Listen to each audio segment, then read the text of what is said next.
Hello friends, welcome back to my channel focus study में आपका स्वागत है। फ्रेंड्स, आज का जो टॉपिक है वो है पॉलिटी से, जिसमें हम भारत के राष्ट्रीय प्रतीक देखेंगे। फ्रेंड्स, यदि आप मेरे चैनल पर न्यू हैं तो प्लीज़ चैनल को सब्सक्राइब कर लें, जिससे आपके पास सभी वीडियो की नोटिफिकेशन पहुंच सके। तो इसमें देखेंगे भारत का राष्ट्रीय आदर्श वाक्य है, इसमें देखेंगे सत्यमेव जयते। नेक्स्ट देखेंगे जो राष्ट्रपिता हैं महात्मा गांधी हैं। नेक्स्ट देखेंगे भारत का राष्ट्रीय दिवस है, वो देखेंगे वो महात्मा गांधी दिवस है। नेक्स्ट देखेंगे यह महात्मा गांधी जयंती है। नेक्स्ट देखेंगे राष्ट्रीय ध्वज तिरंगा है, और भारत का राष्ट्रीय गान है जन गण मन, और राष्ट्रीय गीत वंदे मातरम है, और राष्ट्रीय चिन्ह अशोक स्तंभ है। नेक्स्ट देखेंगे राष्ट्रीय पशु बाघ है, और राष्ट्रीय पक्षी मोर है, और भारत का राष्ट्रीय पुष्प कमल है, और भारत का राष्ट्रीय वृक्ष बरगद है, और भारत का राष्ट्रीय फल आम है। भारत का राष्ट्रीय खेल हॉकी है, और भारत की राष्ट्रीय नदी है वह गंगा है, और भारत का राष्ट्रीय जलीय जीव डॉल्फिन है। नेक्स्ट देखेंगे भारत का राष्ट्रीय मुद्रा प्रतीक चिन्ह। नेक्स्ट देखेंगे राष्ट्रीय स्मारक इंडिया गेट है। नेक्स्ट देखेंगे राष्ट्रीय विरासत पशु हाथी है। नेक्स्ट देखेंगे राष्ट्रीय पंचांग वो कैलेंडर है। नेक्स्ट देखेंगे राष्ट्रीय भाषा हिंदी है। इसके बाद देखेंगे आदर्श वाक्य, देखेंगे सत्यमेव जयते है। इसमें देखेंगे कि सत्यमेव जयते भारत का राष्ट्रीय आदर्श वाक्य है, जिसका अर्थ है सत्य की सदैव ही जीत होती है, यह विजय होती है। यह भारत के राष्ट्रीय गान के नीचे देवनागरी लिपि में अंकित है। आगे देखेंगे आदर्श वाक्य सत्यमेव जयते भारतीय राज्य उत्तर प्रदेश के वाराणसी के निकट स्थित सारनाथ में 250 ईसा पूर्व मौर्य सम्राट अशोक द्वारा बनाए गए स्तंभ के शिखर से लिया गया है, किंतु यह शिखर में यह आदर्श वाक्य नहीं है। आगे देखेंगे सत्यमेव जयते मूलतः मुंडको उपनिषद का सर्वज्ञात मंत्र है। सत्यमेव जयते का राष्ट्र पटल पर लाने और उसका प्रचार करने में पंडित मदन मोहन मालवीय की महत्वपूर्ण भूमिका रही थी। यह भारत के आदर्श वाक्य सत्यमेव जयते में बताया गया है। नेक्स्ट देखेंगे भारत के राष्ट्रपिता महात्मा गांधी। देखेंगे राष्ट्रपिता महात्मा गांधी का जन्म 2 अक्टूबर 1869 ईस्वी में गुजरात के पोरबंदर में हुआ था। 1893 में भारतीयों और अफ्रीकी अश्वेत व्यक्तियों पर हो रहे अत्याचार और रंगभेद की नीति के विरुद्ध उन्होंने आंदोलन किया था। आगे देखेंगे महात्मा गांधी ने अंग्रेजों के खिलाफ सत्य और अहिंसा की नीति अपनाते हुए भारत को स्वतंत्र कराने में महत्वपूर्ण योगदान दिया, और 21 वर्ष विदेश में रहने के पश्चात महात्मा गांधी ने 9 जनवरी 1950 को भारत वापस आ गए। और जो नोट देखेंगे प्रतिवर्ष भारत सरकार द्वारा 9 जनवरी को गांधी जी के भारत आगमन पर प्रवासी भारतीय दिवस मनाया जाता है, यह नोट है। नेक्स्ट देखेंगे 1970 से 1947 तक राष्ट्रीय आंदोलन के काल को गांधी युग के नाम से भी जाना जाता है, और सर्वप्रथम सुभाष चंद्र बोस ने हिंद फौज सेना के समय महात्मा गांधी को राष्ट्रपिता नाम से संबोधित किया था। नेक्स्ट देखेंगे रविंद्रनाथ टैगोर ने सर्वप्रथम मोहनदास करमचंद गांधी को महात्मा कहा था। आगे देखेंगे पंडित जवाहरलाल नेहरू ने सर्वप्रथम महात्मा गांधी को बापू शब्द कहा था। नेक्स्ट देखेंगे विंस्टन चर्चिल ने सर्वप्रथम महात्मा गांधी को अर्धनग्न फकीर कहा था। आगे देखेंगे इनके राजनीतिक गुरु गोपाल कृष्ण गोखले तथा आध्यात्मिक गुरु लियो टॉल्स्टॉय थे। नेक्स्ट देखेंगे भारत के राष्ट्रीय दिवस, देखेंगे स्वतंत्रता दिवस और गांधी जयंती और गणतंत्र दिवस को भारत के राष्ट्रीय दिवस के रूप में घोषित किया गया है। स्वतंत्रता दिवस देखेंगे यहाँ पे, स्वतंत्रता दिवस हर साल 15 अगस्त के दिन मनाया जाता है, क्योंकि इसी दिन 1947 में भारतीयों को ब्रिटिश शासन से आज़ादी मिली थी, इसलिए यह स्वतंत्रता दिवस मनाया जाता है। गणतंत्र दिवस देखेंगे, 26 जनवरी 1950 को भारत को अपना संविधान प्राप्त हुआ था, इसलिए इस दिन को गणतंत्र दिवस के रूप में मनाया जाता है।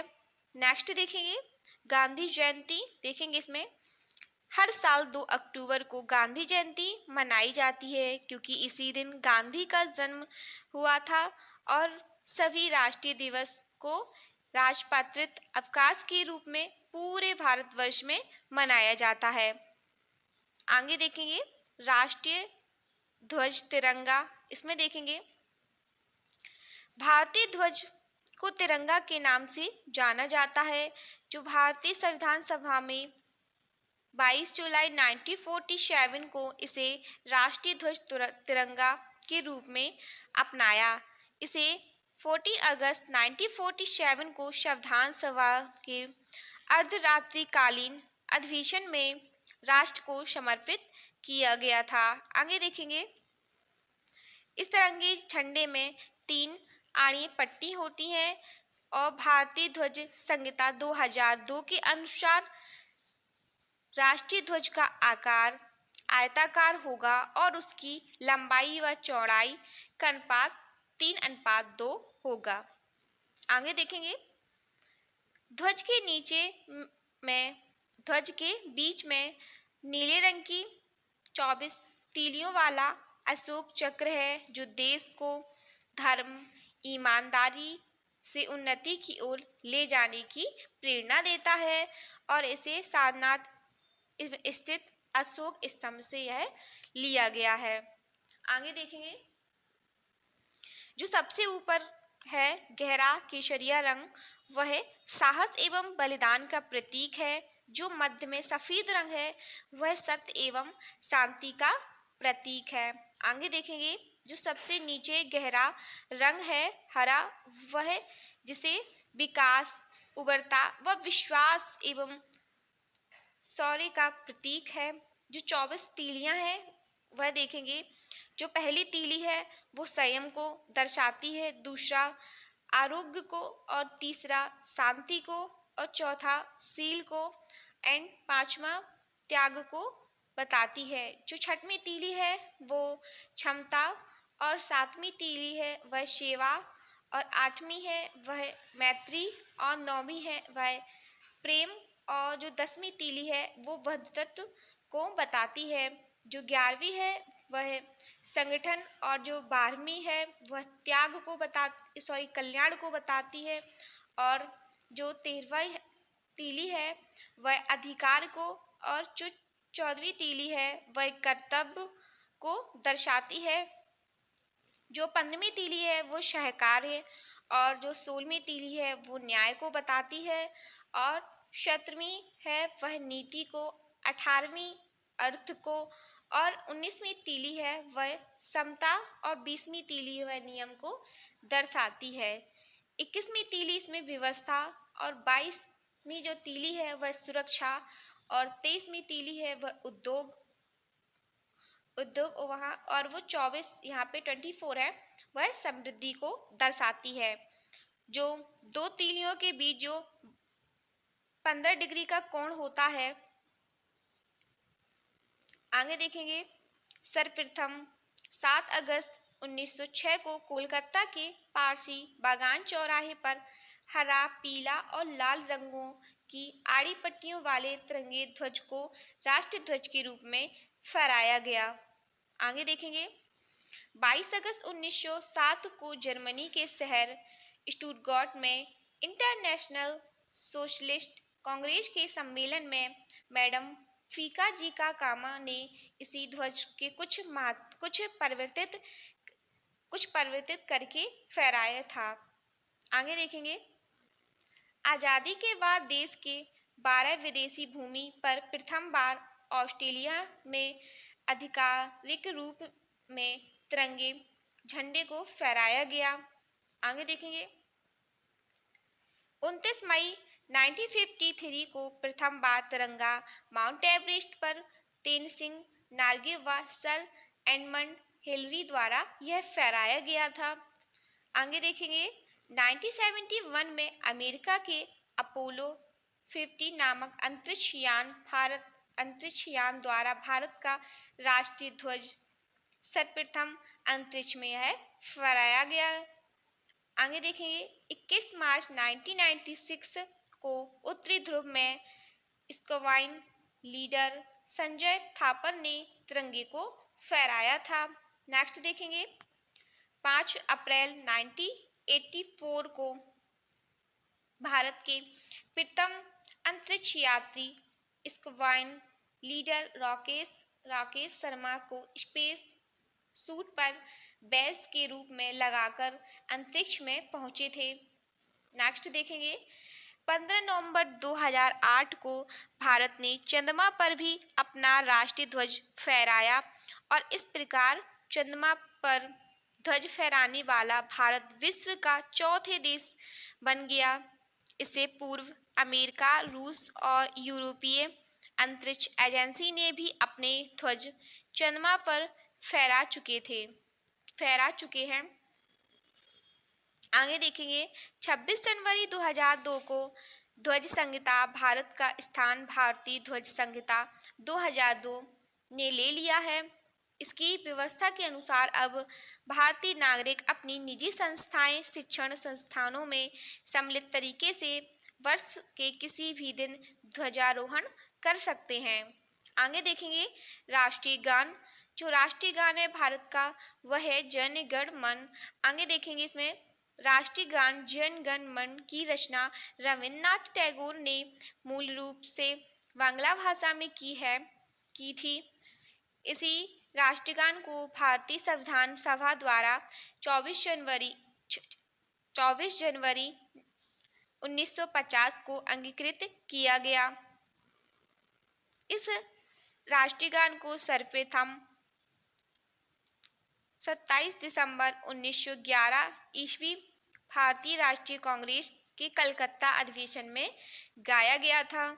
यह गान सर्वप्रथम 1912 ईस्वी में तत्वबोधिनी नामक पत्रिका में भारत भाग्य विधाता नामक शीर्षक से प्रकाशित हुआ था। आगे देखेंगे राष्ट्रीय गान में 13 पंक्तियां हैं जिसके गायन में 52 सेकंड का समय लगता है।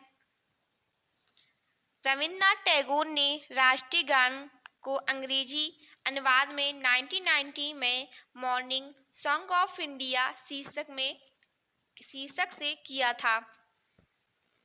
इसका हिंदी व उर्दू अनुवाद आज़ाद हिंद फौज के कैप्टन आविद अली ने किया था और कैप्टन राम सिंह ठाकुर ने राष्ट्रीय गान को जो संगीतमय धुन है वह प्रदान की थी। नेक्स्ट देखेंगे गुरुदेव रविन्द्रनाथ टैगोर ने ही बांग्लादेश के राष्ट्रीय गान आमार सोनार बांग्ला की रचना की थी। इसमें नोट देखेंगे कि 15 नवंबर 2010 को दूरसंचार विभाग ने अपनी एक विज्ञप्ति के द्वारा राष्ट्रीय गान को कॉलर ट्यून नहीं बनाने का निर्देश दिया था। यह निर्देश जारी किया था। नेक्स्ट देखेंगे राष्ट्रीय गीत वंदे मातरम। इसमें देखेंगे जो वंदे मातरम है वह बंकिम चंद्र चटर्जी द्वारा 1874 में रचित वंदे मातरम नामक राष्ट्रीय गीत से संविधान सभा द्वारा 24 जनवरी 1950 को अपनाया गया और यह गान बंगाली भाषा में था। आगे देखेंगे बंकिम चंद्र चटर्जी ने इस गीत की रचना अपने उपन्यास आनंद बंठ में 1882 में की थी जिसे जन गण मन के समान दर्जा प्रदान है। इसमें देखेंगे कि जो वंदे मातरम की रचना है वह संस्कृत भाषा में है। आगे देखेंगे वंदे मातरम नामक राष्ट्रीय गीत 1896 में भारतीय राष्ट्रीय कांग्रेस के 12वें कलकत्ता अधिवेशन में रविन्द्रनाथ टैगोर द्वारा गाया गया था। आगे देखेंगे इसमें, इस राष्ट्रीय गीत को कुल 1 मिनट 5 सेकंड में गाया जाता है। इस राष्ट्रीय गीत की धुन पन्नालाल घोष ने तैयार की थी। आगे देखेंगे, वंदे मातरम का अंग्रेजी अनुवाद सर्वप्रथम अरविंद घोष ने किया था, जबकि उर्दू अनुवाद आरिफ मोहम्मद खान ने किया था। आगे देखेंगे इसमें, सर्वप्रथम 1927 में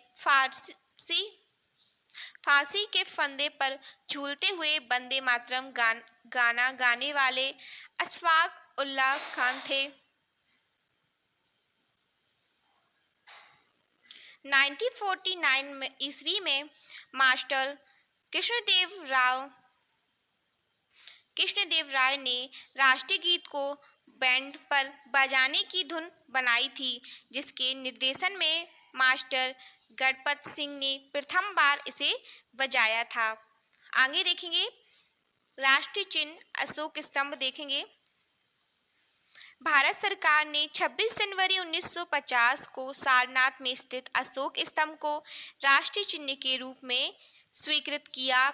आगे देखेंगे, अशोक स्तंभ के नीचे की ओर अंकित पट्टी के नीचे एक चक्र और दाईं ओर एक सांड व बाईं ओर एक घोड़ा अंकित दिखाई देता है। आगे देखेंगे इसमें कि राष्ट्रीय चिन्ह में दर्शाए गए घोड़ा आदर्श शक्ति, परिश्रम एवं गतिशीलता का, और सिंह जो साहस, शौर्य एवं निर्भीकता तथा आगे देखेंगे सांड भारत की कृषि प्रधान अर्थव्यवस्था का घोतक है। आगे देखेंगे, अशोक स्तंभ के नीचे की ओर देवनागरी लिपि में सत्यवे जयते अंकित है, जिसे मुंडकोपनिषद से लिया गया है। आगे देखेंगे, राष्ट्रीय पशु बाघ है। इसमें देखेंगे कि भारत का राष्ट्रीय जो पशु है वह बाघ है, जो पथरा टाइगर लिनाइश एवं पीले रंग और धारीदार लोमचर्म वाला एक पशु। इसकी 8 प्रजातियों में से भारत में पाई जाने वाली प्रजाति को रॉयल बंगाल टाइगर के नाम से चुना गया है और इसको अपनी शालीनता व दृढ़ता एंड फुर्ती और अपार शक्ति के कारण राष्ट्रीय पशु कहलाने का गौरव प्राप्त है। 1972 में बाघ को राष्ट्रीय पशु घोषित किया गया। आगे देखेंगे, देश के बाघों की घटती संख्या को देखते हुए 1 अप्रैल 1973 में भारत सरकार द्वारा बाघ परियोजना प्रारंभ किया गया था। आगे देखेंगे, मैसूर के शासक टीपू सुल्तान को शेर आ मशहूर की भी कहा जाता था, जिसके शासनकाल में बाघ उनके प्रतीक चिन्ह के रूप में अपनाया गया था। आगे देखेंगे, 1967 में भारत का राष्ट्रीय पशु सिंह था और भारत में केवल गुजरात में सिंह है, इसलिए सिंह को राष्ट्रीय पशु का दर्जा वापस ले लिया गया। इसमें नोट देखेंगे कि बाघ बांग्लादेश का भी राष्ट्रीय पशु घोषित है और वह यहाँ के नोटों में भी अंकित है। आगे देखेंगे, राष्ट्रीय पक्षी मोर देखेंगे। भारत सरकार ने 26 जनवरी 1963 में मयूर पावो क्रिस्टेशियस को राष्ट्रीय पक्षी घोषित किया। हंस के आकार में इस रंग बिरंगे पक्षी की गर्दन लंबी और आंख के नीचे सफ़ेद निशान व सिर पर पंख के आकार की कलंगी होती है और मादा मयूर का रंग भूरा होता है। मादा मयूर की अपेक्षा नर मयूर अत्यधिक सुंदर होता है और नर मयूर अपने पंखों को फैलाकर नृत्य से बड़ा ही आकर्षक दृश्य पैदा करता है। आगे देखेंगे, भारतीय वन्य प्रणाली सुरक्षा अधिनियम 1972 के अंतर्गत इसे पूर्ण संरक्षण प्राप्त है और सिकंदर महान मोर की सुंदरता से प्रभावित होकर भारत विजय की निशानी के रूप में इसे अपने साथ ले गया था। एंड 1963 में मोर को राष्ट्रीय पक्षी को मान्यता के बाद इसे मारना कानूनी अपराध घोषित किया गया है। और भारतीय पुराण के अनुसार मोर भगवान कार्तिकेय शिव पुत्र का वाहन है। और भारत के पूर्व म्यांमार बर्मा भी मयूर को राष्ट्रीय पक्षी घोषित कर चुका है। आगे देखेंगे राष्ट्रीय पुष्प कमल के बारे में देखेंगे। भारत का राष्ट्रीय पुष्प कमल है और यह नेलम्बो न्यूस्पेरा गॉर्टन है। इसका प्राचीन भारतीय कला एवं पुराणों में महत्वपूर्ण स्थान है। प्राचीन काल से ही इसे भारतीय संस्कृति को मांगलिक प्रतीक माना जाता है और इसका विवरण विष्णु पुराण व पद्म पुराण में मिलता है। ब्रह्मा, सरस्वती, लक्ष्मी इन देवी व देवताओं की स्थिति कमल में है। आगे देखेंगे कमल 3 देश हैं जैसे वियतनाम, मकाऊ और मिस्र, और 3 राज्य हैं हरियाणा, जम्मू कश्मीर, कर्नाटक का राष्ट्रीय राजकीय पुष्प घोषित है। आगे देखेंगे राष्ट्रीय वृक्ष बरगद। इसमें देखेंगे भारत का जो राष्ट्रीय वृक्ष है वह बरगद है जो फाइकस बंगालिसिस है। यह एक बहुवर्षीय विशाल घना और फैला हुआ वृक्ष होता है। यह हिंदुओं का पवित्र वृक्ष भी है और इसकी शाखाएं दूर दूर तक कई एकड़ क्षेत्र में फैली होती हैं। और जो जनवरी से मार्च तक का समय बरगद का पुष्पकाल है। बरगद जितनी गहराई जड़ें किसी वर्ष किसी और वृक्ष की नहीं होती हैं, जैसे जड़ें पुनः नई टहनियों को जन्म देती हैं। अपनी ही इस विशेषता के कारण इसे अमर माना जाता है। आगे देखेंगे यह वृक्ष रात्रि में भी ऑक्सीजन देता है। यह इस वृक्ष की एक महत्वपूर्ण भूमिका है। आगे देखेंगे राष्ट्रीय फल आम है। इसमें देखेंगे कि भारत का राष्ट्रीय फल आम है जो मोनिगेफेरा इंडिका है। भारत में आम पहाड़ी क्षेत्रों को छोड़कर लगभग सभी स्थलों पर पैदा होता है और जो भारत में आम की अनेक प्रकार की किस्में पाई जाती हैं। आम में विटामिन ए, सी और डी प्रचुर मात्रा में पाया जाता है। भारत में आम को फलों का राजा भी माना जाता है और वेदों में आम को विलासिता का प्रतीक माना गया है। आगे देखेंगे कि आम को पाकिस्तान व फिलीपींस में भी राष्ट्रीय फल माना जाता है, जबकि आम का पेड़ बांग्लादेश का राष्ट्रीय वृक्ष है। आगे देखेंगे भारत में अनादिकाल से ही प्रचलित 4000 वर्ष पूर्व भारत में ही सर्वप्रथम आम के पेड़ की बागवानी शुरू हुई थी और अलेक्जेंडर एवं चीनी यात्री वैन ने भी इसका स्वाद चखा है एवं इसे सराहा है। आगे देखेंगे मुगल बादशाह अकबर ने दरभंगा बिहार में 10,000 आम के पेड़ लगवाए थे, जिसे लकी बाग के रूप में जाना जाता है। आगे देखेंगे कि भारत में सर्वप्रथम उत्पादित कलमी आम मालगोवा है। आगे देखेंगे राष्ट्रीय खेल। इसमें देखेंगे राष्ट्रीय खेल हॉकी। इसमें देखेंगे कि भारत का राष्ट्रीय खेल हॉकी है, जिसमें 11-11 खिलाड़ी 2 टीमों के खेल में भाग लेते हैं और हॉकी में प्रयुक्त सफ़ेद गेंद का वजन 155 ग्राम होता है और हॉकी स्टिक छड़ी 91 सेंटीमीटर लंबी होती है। और भारत में ओलंपिक हॉकी में 8 बार स्वर्ण पदक जीते हैं और 1898 में एम्स्टर्डम ओलंपिक ने भारत में नीदरलैंड को 3-0 से पराजित कर प्रथम स्वर्ण पदक जीता था। इसके बाद 1956 तक लगातार 6 स्वर्ण पदक जीते। तदुपरांत 1964 और 1980 में 2 स्वर्ण पदक जीते थे।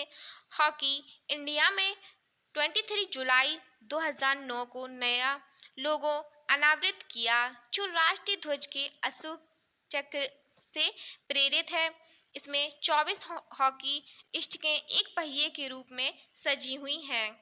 आगे देखेंगे जो हॉकी के जादूगर हैं वो मेजर ध्यानचंद जी हैं। इनका जन्म 19 अगस्त को राष्ट्रीय खेल दिवस के रूप में मनाया जाता है। आगे देखेंगे राष्ट्रीय नदी गंगा है। इसमें देखेंगे कि भारत सरकार ने 4 नवंबर 2008 में गंगा को राष्ट्रीय नदी घोषित किया था। यह नदी गंगोत्री हिमनद के गोमुख नामक स्थान से निकलती है और यह लगभग 25 से 25 किलोमीटर तक लंबी है और इसकी सहायक नदियां हैं यमुना, सोन, टोस, पुनपुन, गोमती, घाघरा, गंडक, कोसी, महानंदा है। गंगा नदी 5 राज्यों जैसे उत्तराखंड, उत्तर प्रदेश, बिहार, झारखंड, पश्चिम बंगाल से होते हुए बांग्लादेश में प्रवेश करती है। अंत में बंगाल की खाड़ी में यह गिर जाती है।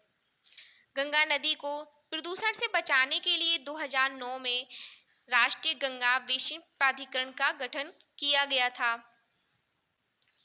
उत्तराखंड उच्च न्यायालय ने गंगा व यमुना नदी को विधिक व्यक्ति की तरह अधिकार प्रदान किया है, अर्थात इन नदियों को संवैधानिक दर्जा प्रदान हो गया है। आगे देखेंगे राष्ट्रीय जलीय जीव डॉल्फिन। इसके बारे में देखेंगे कि 5 अक्टूबर 2009 को भारत सरकार के वन एवं पर्यावरण मंत्रालय ने डॉल्फिन वैज्ञानिक नाम पल्टा निष्ठा गंगेटिका को राष्ट्रीय जलीय जीव घोषित किया। केंद्र सरकार ने गंगा में डॉल्फिन की संख्या बढ़ाने के लिए प्रोजेक्ट डॉल्फिन को भी प्रोजेक्ट टाइगर की तरह महत्वपूर्ण माना है और विश्व की ताजे पानी के केवल 4 क्षेत्रों में डॉल्फिन पाई जाती हैं। भारत में गंगा एवं चंबल नदी के अलावा पाकिस्तान में सिंधु नदी, फूला, चीन में यांगत्जे नदी में और वाजी और ब्राज़ील में अमेजन नदी बोटो नाम से डॉल्फिन की प्रजाति पाई जाती है, जिसे गंगा का टाइगर उपनाम से भी जाना जाता है। आगे देखेंगे गंगा में पाई जाने वाली डॉल्फिन दृष्टिहीन होती है। इनकी आंखों में लेंस नहीं होते हैं। मादा डॉल्फिन की लंबाई नर डॉल्फिन से अधिक होती है और डॉल्फिन का उल्लेख महाभारत व बावरनामा में भी मिलता है। आगे देखेंगे राष्ट्रीय मुद्रा प्रतीक चिन्ह देखेंगे।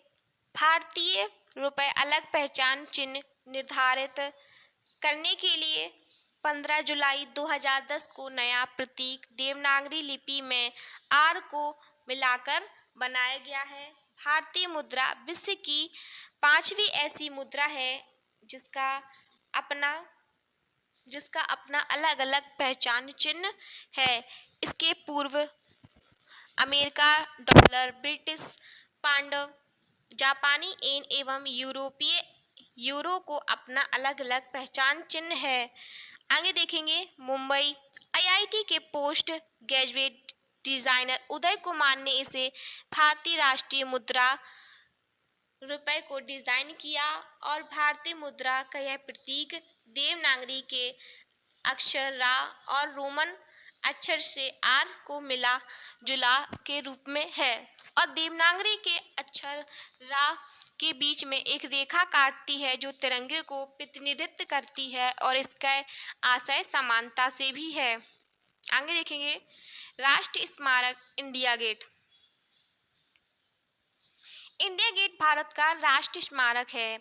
यह देश के सबसे बड़े युद्ध स्मारकों में शामिल है जो देश की राजधानी दिल्ली में है और इसे उन 90,000 सैनिकों की स्मृति में 1913 में बनाकर तैयार किया गया था जो प्रथम विश्व युद्ध अफगान युद्ध में ब्रिटिश सेना की तरफ से लड़े थे।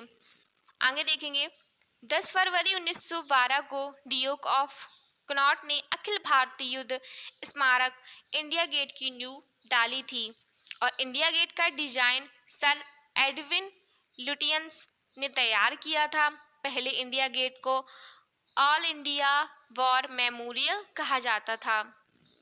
आगे देखेंगे 26 जनवरी 1972 को इंडिया गेट मेहरवाव के नीचे दिसंबर 1971 के भारत पाक युद्ध के में मारे गए भारतीय जवानों के प्रति राष्ट्र की श्रद्धांजलि के रूप में एक स्मारक अमर जवान ज्योति जोड़ दिया गया। यह ज्योति शहीदों की स्मृति में सदैव प्रज्वलित रहती है। आगे देखेंगे राष्ट्रीय विरासत पशु हाथी है। देखेंगे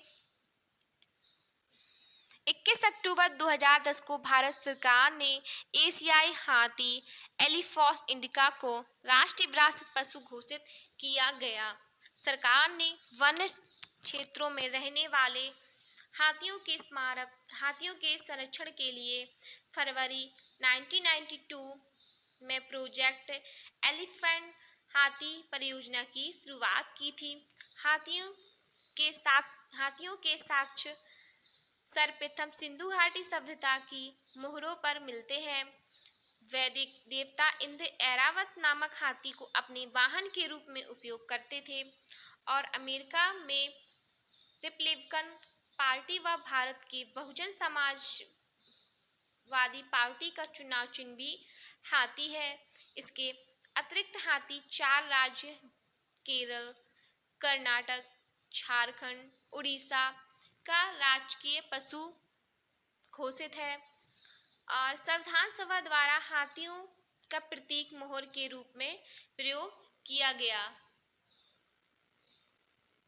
आगे देखेंगे राष्ट्रीय पंचांग कैलेंडर। इसमें देखेंगे सरकारी कार्यों के उद्देश्य में 22 मार्च 1957 को राष्ट्रीय पंचांग को अपनाया गया एंड ग्रेगोरियन कैलेंडर के अलावा भारतीय राष्ट्रीय पंचांग शक-सावंत पर आधारित है। इसका प्रथम महीना चैत्र अंग्रेजी ग्रेगोरियन कैलेंडर के 22 मार्च की तारीख से आरंभ होता है। अंतिम महीना फागुन है। राष्ट्रीय पंचांग में क्रमशः 12 महीने हैं, जिसमें पहला महीना चैत्र, दूसरा बैसाख, तीसरा ज्येष्ठ, चौथा आषाढ़, पांचवा श्रवण, छठवां भाद्रपद और सातवां अश्विन, आठवां कार्तिक, नौवां मार्गशीर्ष, 10वां पूस, 11 माघ, 12 फागुन होते हैं। आगे देखेंगे शक सावंत। इसमें देखेंगे 78 ईस्वी में शुरू हुआ था, जिसे कुषाण वंशीय शासक कनिष्क ने प्रारंभ किया था। आगे देखेंगे राष्ट्रीय भाषा हिंदी। इसमें देखेंगे संविधान के अनुच्छेद 343(1) के अनुसार देवनागरी लिपि में लिखित हिंदी भारत की राजभाषा है। संविधान में यह भी स्पष्ट किया गया है कि इसके बाद शासकीय कार्यों के लिए अंग्रेजी का भी प्रयोग कर सकते हैं। भारत का प्रथम राजभाषा आयोग 1955 में वीजी खेर की अध्यक्षता गठित किया गया है। 14 सितंबर 1949 को हिंदी को राजभाषा संवैधानिक दर्जा प्रदान प्राप्त हुआ और हिंदी को संघ की राजभाषा के रूप में स्वीकार किया गया। इसलिए हिंदी दिवस प्रत्येक वर्ष 14 सितंबर को मनाया जाता है। आगे देखेंगे 1165 व 1192 के बीच पृथ्वीराज रासो के रूप में हिंदी साहित्य की प्रथम रचना हुई थी, जिसके रचयिता दरबारी कवि चंद्रवरदाई थे। आगे देखेंगे प्रथम हिंदी उपन्यास परीक्षा गुरु है, जिसे लाला श्रीवास दास ने लिखा था। हिंदी का प्रथम अखबार उद्यत मध्यान्ह 30 मई 1826 ईस्वी को पंडित जुगल किशोर शुक्ल ने संपादन में निकाला था और वर्ष 1918 में बाल गंगाधर तिलक ने हिंदी भाषा के भारत की राजभाषा होने की भी घोषणा की थी। आगे देखेंगे गोपाल चंद्र का निहुस हिंदी का प्रथम मौलिक नाटक माना जाता है और भारतीय संविधान की 8वीं अनुसूची में पहले 14 भाषाएं शामिल की गई थी, परंतु अब 22 भाषाएं हैं, जैसे हिंदी, मलयालम, बंगाली, असमिया, तमिल, तेलुगु, मराठी, उड़िया, पंजाबी, संस्कृत, सिंधी, गुजराती, कश्मीरी, उर्दू, कन्नड़, कोकड़ी, मणिपुरी, नेपाली, डोगरी, बोडो और संथाली और लास्ट मैथिली है। देखेंगे अन्य प्रतीक चिन्ह देखेंगे, काला झंडा विरोध का प्रदर्शन करता है और लाल झंडा खतरे क्रांति का प्रतीक है और सफेद स्मारक स्मरण जो सफेद झंडा है वह समर्पण का प्रतीक है और उल्टा झंडा संक्रामक रोगों का प्रतीक है। आधा झुका झंडा राष्ट्रीय शोक का प्रतीक है। आगे देखेंगे पीला झंडा राष्ट्रीय विपदा का प्रतीक है और चक्र प्रगति का प्रतीक है। कमल का फूल है वह सभ्यता व संस्कृति का प्रतीक है और ओलिव जैतून की संख्या शांति का प्रतीक है। सफेद कबूतर भी शांति का प्रतीक है और बाह पर काली पट्टी विरोध का संकेत है और हाथी पर पट्टी व हाथ में तराजू लिए यह न्याय का प्रतीक है। Thank you.